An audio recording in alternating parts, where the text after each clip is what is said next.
Rəhman və Rəhim olan Allahın adı ilə. Ey aləmlərin Rəbbi olan Allahım, bugün də sənə qul olaraq əl açırıq. Bugün də bütün şərləri bizdən uzaq eylə. Heç ummadığımız bəlalardan bizləri qoru.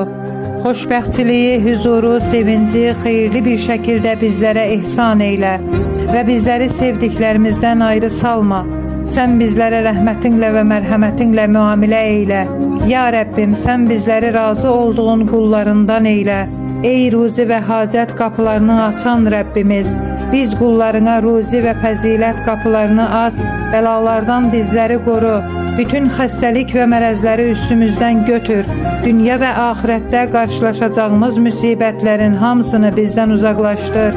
Allahım, səndən dəyişməyən iman, tükənməyən nemətlər və bir də Həzrəti Muhammedlə birlikdə ən uca əbədi cənnətdə olmağı diləyirəm.